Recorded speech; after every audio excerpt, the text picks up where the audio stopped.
Nessa aula, vamos falar sobre psicanálise e psicopatologia. Vamos iniciar entendendo o que vem a ser uma patologia. Patologia, de um modo geral, é representado por algo que não deveria estar ali. É algo como se fosse um intruso, como, por exemplo, um vírus que vem e infecta o seu corpo. Mas, quando nós vamos para a psicopatologia, nós encontramos ali uma diferença, porque a psicopatologia não é algo que vem de fora, não é algo que infecta a pessoa, é algo que faz parte da essência dela e que, por alguma razão, ocorre uma desfuncionalidade que causa o sofrimento psíquico. Então, quando nós observamos a psicopatologia sobre essa perspectiva de que é algo da essência do sujeito, nos vêm algumas questões bastante pertinentes, né? Como, por exemplo, seria fazer com que o sujeito rejeitasse a si mesmo quando ele faz psicoterapia? A função da psicoterapia seria causar essa rejeição dele com relação a ele mesmo? Por quê? Se na psicoterapia a gente entende que a psicopatologia ela faz parte do sujeito e nós estamos combatendo aquele sintoma, logo seria fazer com que o sujeito rejeitasse a parte da sua própria essência? Ficaria um pouco difícil compreender por essa perspectiva, né? Ou uma outra questão, seria o tratamento uma indução à rejeição do próprio sujeito em relação às suas características? Quando alguma vertente psicanalítica se posiciona dessa forma, né, a pensar que quando a gente luta contra os sintomas seria uma forma de rejeição da própria essência do sujeito, quando uma vertente se coloca nessa posição, essa vertente psicanalítica estaria meio que condenando o sujeito a viver com aquele sintoma para o resto da vida? Seria também esse o objetivo da psicanálise? Então, esses são dois extremos que nós precisamos olhar com atenção. Porque, de um lado, nós temos um modelo que talvez poderia criar no sujeito uma rejeição sobre ele mesmo. Por outro lado, nós temos um que ele não rejeita a si mesmo, mas ele também corrobora para a permanência daquele estado psíquico. Então, o que é a psicoterapia? Mais especificamente, a psicanálise. Quais são as finalidades da psicanálise em relação ao paciente quando em terapia? Alguns, nem consideram a psicanálise como uma psicoterapia, mas isso é uma discussão mais abrangente, né? Mas vamos compreender aqui os objetivos da psicanálise, que é algo bastante complexo. Primeiramente, vamos compreender o conceito de cura. O que vem a ser a cura para a psicanálise? Dentro da psicanálise, nós entendemos que psicopatologia é uma expansão das características do próprio sujeito. Isso já vem lá em Freud, né? O Freud já falava que a expansão dessas características vai se organizar com uma psicopatologia. Por exemplo, todos nós temos medo. Quando esse medo ele é exagerado, ele se caracteriza como uma fobia. Uma ansiedade é normal, todos nós temos, mas quando isso aparece de forma exagerada, então se torna um transtorno de ansiedade generalizado. E assim também vai se dar os outros transtornos mentais. Então, compreendendo que para a psicanálise, a psicopatologia ela é parte da própria pessoa, vamos entender agora o que é o conceito de cura para a psicanálise. Curar seria afastar o sujeito da sua própria essência, causar essa rejeição? Se for isso, então não, a psicanálise não cura. Mas, se a cura for algo que a gente busca gerar uma reorganização na estrutura da psicopatologia, então sim, a psicanálise cura. Por que isso? Nós entendemos que a psicopatologia é uma questão de, vamos utilizar a palavra configuração psíquica. Nós entendemos que a nossa psique ela é formada por diversos significantes que se juntam e formam a significação, a representação. Então, quando ela se junta de uma determinada forma, quando esses significantes se organizam de uma determinada forma, então surge a psicopatologia. Mas, se você altera essa lógica, agora não se junta mais assim, mas se junta assim. Quando nós modificamos essa configuração, então nós podemos chamar isso de cura. Então, a cura para a psicanálise é uma reorganização da estrutura da cadeia significante. Cadeia significante para o Lacan são os diversos significantes que juntos formam a representação. O Freud chamava de cadeia de representação, lá no seu texto A Interpretação dos Sonhos, enquanto que a neurociência, né, já chama de redes neurais. Então nós temos aqui pontos de convergência entre os modelos psicanalíticos e também outras áreas do conhecimento sobre a configuração, sobre a estruturação psíquica. Compreendendo isso, compreendendo que a própria essência do sujeito que se organiza para formar uma psicopatologia, nós entramos num ponto essencial da psicanálise, que é muito falado, né? A elaboração.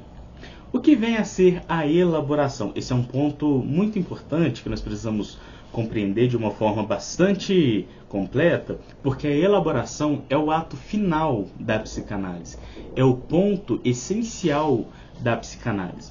A elaboração, se formos pensá-la como uma espécie de reflexão apenas, nós vamos estar fazendo uma associação errônea, né? Igual acontece com bastante frequência. Pensa-se a elaboração como uma forma de pensar apenas. Só que nós precisamos entender que o sintoma, o sofrimento psíquico, ele não está associado apenas àquilo que eu penso, mas também a uma forma geral de sentimentos e comportamentos. Por exemplo, eu costumo dizer nos meus cursos que existem dois tipos de paciente, e desses dois tipos vão aparecer as diversas variações. O primeiro tipo, ele reconhece que, ou melhor dizendo, o primeiro tipo, ele não reconhece que aquilo que ele sente não seja uma realidade. Exemplo, ele tem medo de placa de rua. Ele não reconhece, ele não consegue diferenciar que a placa de rua não vai fazer nenhum mal a ele. Ele acha que a placa de rua realmente vai fazer mal a ele. Então, esse é o primeiro tipo. O segundo tipo, ele sabe que a placa de rua não vai fazer mal a ele, mas ainda assim ele tem medo. Como, por exemplo, né, um outro exemplo, uma mulher que está num relacionamento onde ela sofre agressões. Ela sabe conscientemente que ela precisa sair do relacionamento, mas o sentimento dela a mantém ali. Então aqui, a elaboração ela precisa vir em três pilares. Reflexão, né, o pensamento, o sentimento e o comportamento. Não adianta eu apenas pensar. Isso, pensar por pensar, não é elaboração. Eu posso saber algo, mas o sintoma ele não deixa de existir porque eu sei. Então eu preciso saber, sentir e também eu preciso me comportar. Então a elaboração completa ela vem nesses três pilares. Isso que seria a elaboração, isso que seria a cura para a psicanálise.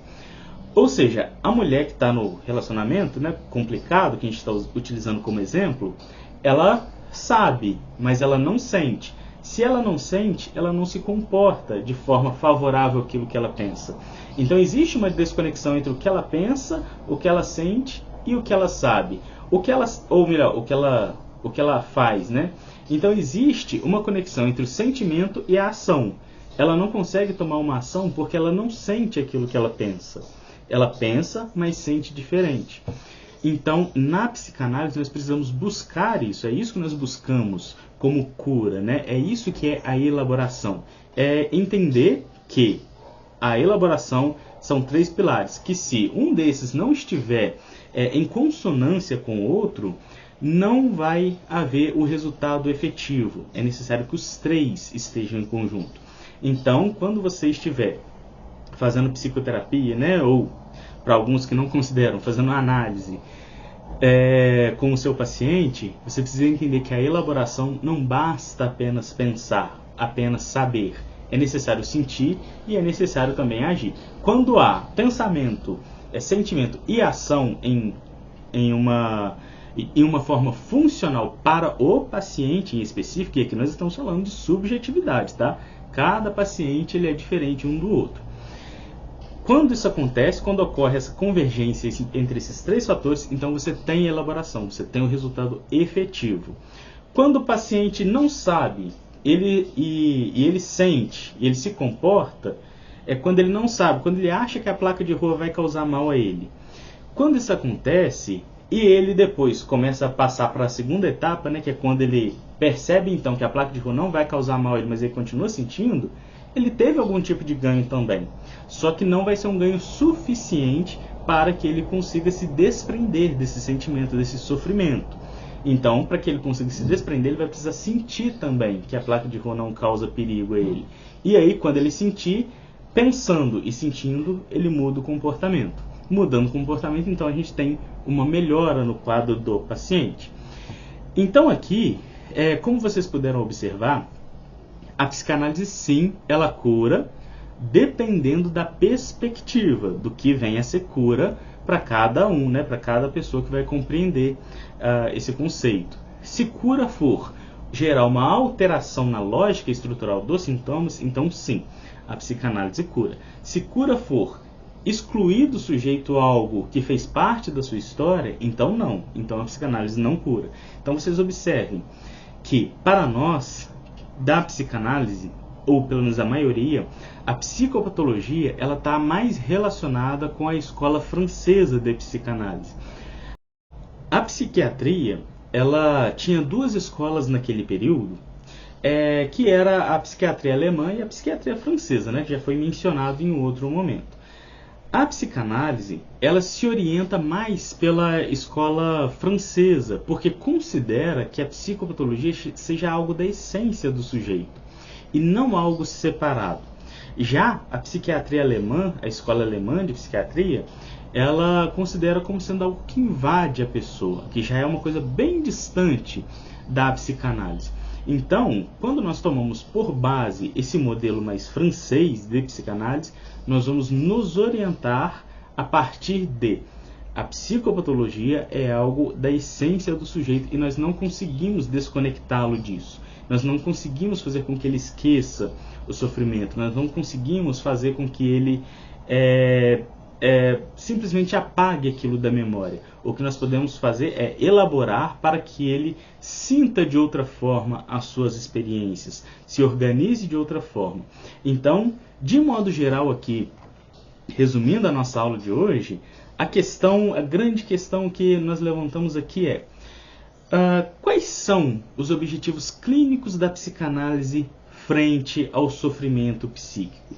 Seria fazer com que a pessoa deixasse de sentir, né? Que esse é o ponto essencial, ou seria fazer com que a pessoa continuasse naquele complexo sentindo aquilo, entretanto agora sabendo o que sente.